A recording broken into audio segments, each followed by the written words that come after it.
மூமின் என்று சொல்கிறேன். நம்முடைய நிலைப்பாட்டை நாம் இன்று பார்த்தால் ஒரு கஷ்டம் வந்தால் ஈமான் போய்விடுகிறது. சில நேரங்களில் அல்லாஹ் சோதிக்க நினைத்தால் கடுமையாக சோதிப்பான். அப்படி சோதிக்கிற போது அந்த சோதனையின் நோக்கம் என்ன என்பதையும் குர்ஆனில் சொல்லுகிறான்.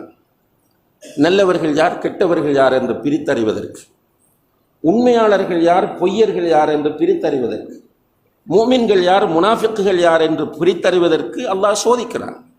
நம்முடைய நிலைப்பாடு என்ன ஆகிறது?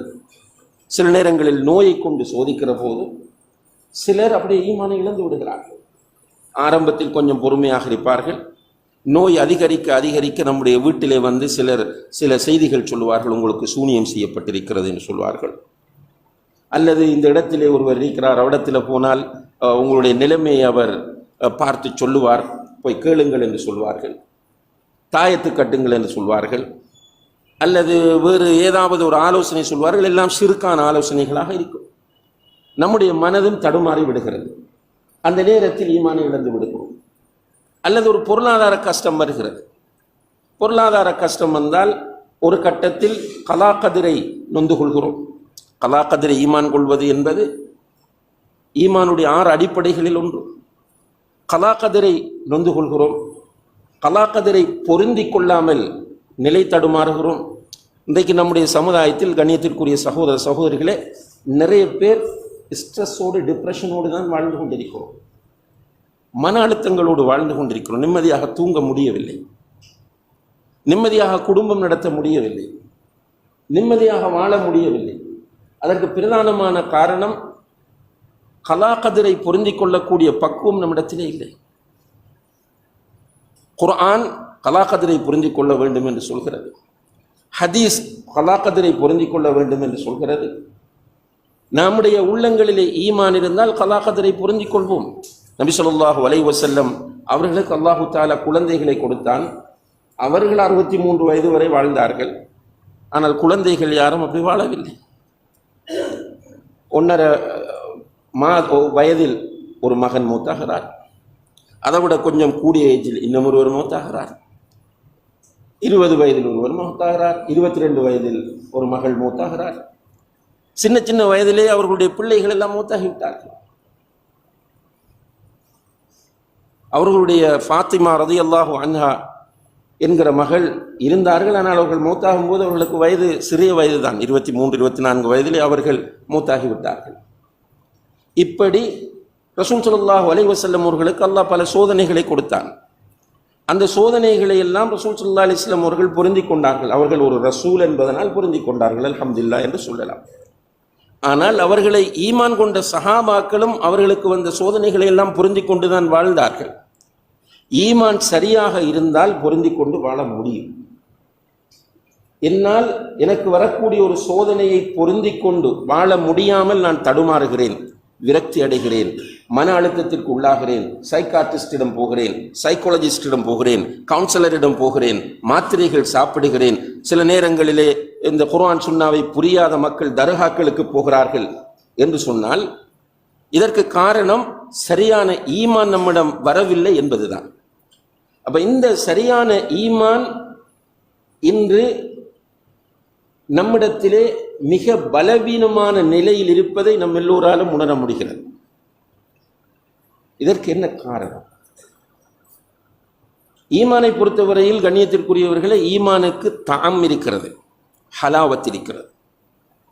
ஈமானுக்கு தாம் இருக்கிறது, ஹலாவத் இருக்கிறது. தாம் என்றால் டேஸ்ட், ஹலாவத் என்றால் ஸ்வீட்னஸ், இன்பம்.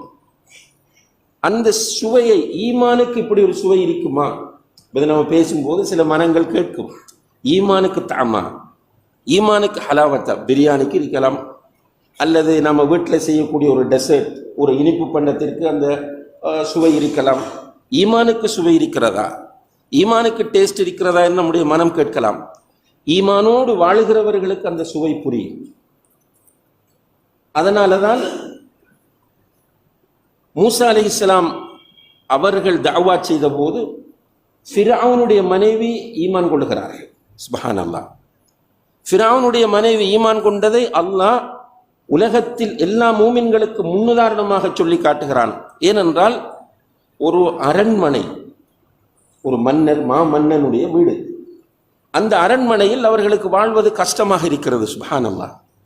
எல்லா வசதியும் இருக்கிறது, சொகுசான லைஃப் இருக்கிறது. அந்த வாழ்க்கையின் சுகங்கள் எல்லாம் அவர்களுக்கு வெறுப்பேற்றுகின்றன. அந்த அரண்மனையில் இருக்க அவர்களுக்கு பிடிக்கவில்லை. ஃபிரௌன் எப்படிப்பட்ட மன்னன் என்பது நம்முடைய சமூகத்தில் உள்ள சின்ன பிள்ளைகளுக்கும் தெரியும். அப்படியான ஒரு மன்னனுடைய மனைவியாக அந்த அரண்மனையில் இருக்க அவர்களுக்கு பிடிக்கவில்லை. அவர்கள் அந்த அரண்மனையின் ஒரு மூலையிலே உட்கார்ந்து தொழுது விட்டு அல்லாஹ்விடத்தில் துஆ செய்கிறார்கள். ரப்பி பின்லி இந்தக பைத்தன் ஃபில் ஜன்னah வனஜ்ஜினி மின் ஃபிர்அவுன வஅமலிஹி வனஜ்ஜினி மினல் கௌமில் ஸாலிமீன். யா அல்லாஹ், என்னை ஃபிர்அவுனிடமிருந்து பாதுகாத்து விடு, என்னை ஃபிர்அவுனிடமிருந்து பாதுகாத்து விடு, இந்த அநியாயக்கார கூட்டத்திடமிருந்து என்னை பாதுகாத்து விடு, சுவர்க்கத்தில் உன்னிடத்தில் எனக்கு ஒரு வீட்டை கட்டு.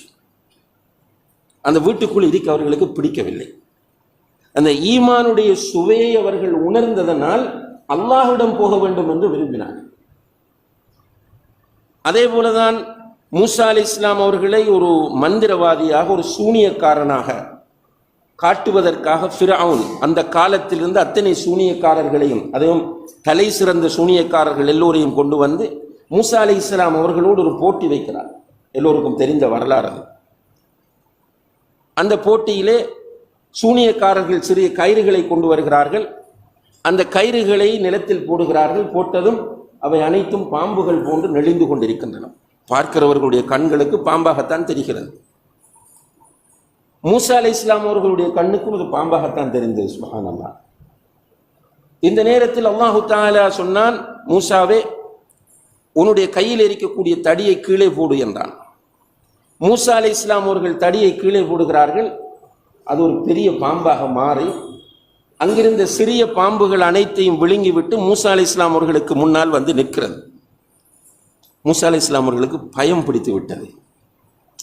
இப்படி ஒரு பெரிய பாம்பு நமக்கு முன்னால் நிற்கிறதே என்று அவர்கள் பயந்த போது அல்லாஹ் சொன்னான், லா தஹஃப், மூசாவினை பயப்பட வேண்டாம், ஹுத்ஹா, அதை நீ குனிந்து எடு, சனுஈதுஹா சீரத்தஹல் ஊலா, அதனுடைய ஆரம்ப வடிவத்திற்கு அதை நாம் ஆக்கி தருவோம் என்ற போது மூசா அலைஹிஸ்ஸலாம் அவர்கள் குனிந்து பாம்பை பிடித்தார்கள். கைக்குள் வந்தது அவர்கள் வைத்திருந்த தடி.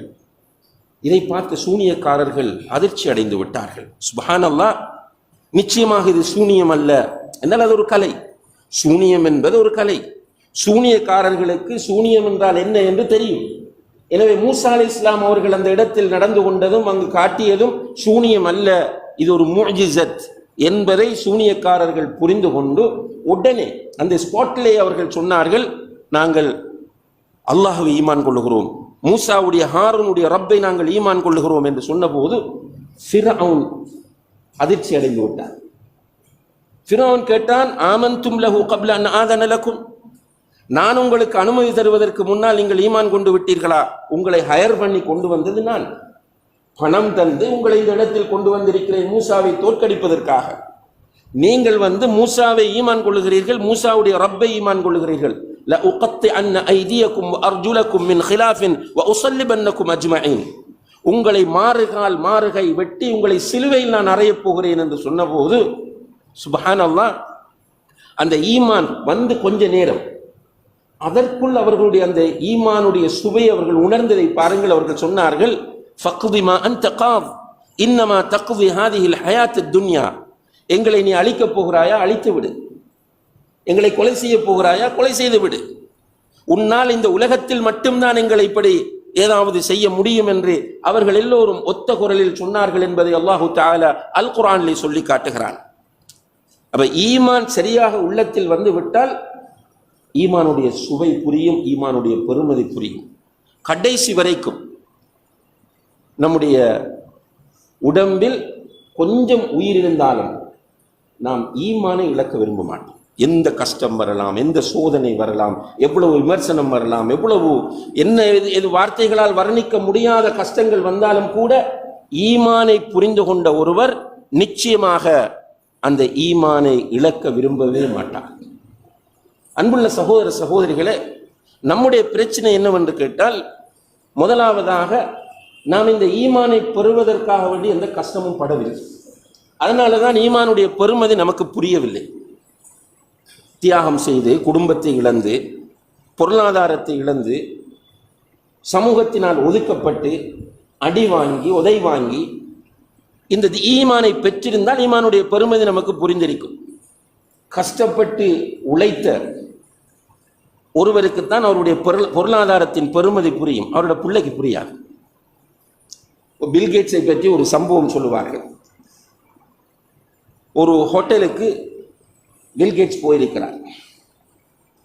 போய் சாப்பிட்டு விட்டு டிப்ஸ் கொடுக்கும்போது $50 கொடுத்திருக்கிறார். வெயிட்டருக்கு $50 டிப்ஸ் கொடுத்திருக்கிறார். அப்போ அந்த வெயிட்டர் அந்த இடத்தில் கொஞ்ச நேரம் நின்று தயங்கி விட்டு சொல்லி இருக்கிறார், நேற்று உங்களுடைய மகன் வந்தார், அவர் $500 டிப்ஸ் தந்தார் என்று சொன்னபோது அதற்கு பில்கேட்ஸ் சொன்னாராம், அது பில்கேட்ஸுடைய மகன், இது பில்கேட்ஸ் என்று சொன்னாராம். அது அர்த்தம் என்னன்னு சொன்னால், பணத்தை பெறுவதற்கு கஷ்டப்பட்டவருக்குத்தான் பணத்தின் பெருமதி தெரியும், கஷ்டப்படாதவருக்கு அதனுடைய பெருமதி புரியாது. இது உலகத்தில் ஒரு சாதாரணமான உண்மையாகும். எந்த ஒரு விஷயமாக இருந்தாலும் கஷ்டப்பட்டு பெற்றவர்கள் அதை கவனமாக பாதுகாப்பார்கள், கஷ்டப்படாதவர்களுக்கு அதனுடைய பெருமதி புரிவதில்லை. அந்த அடிப்படையில் நமக்கு ஈமான் எந்த சிரமமும் இல்லாமல் கஷ்டமும் இல்லாமல் கிடைத்தது முதல் காரணம், ஈமானுடைய பெருமதி நமக்கு புரியாமல் இருப்பதற்கு.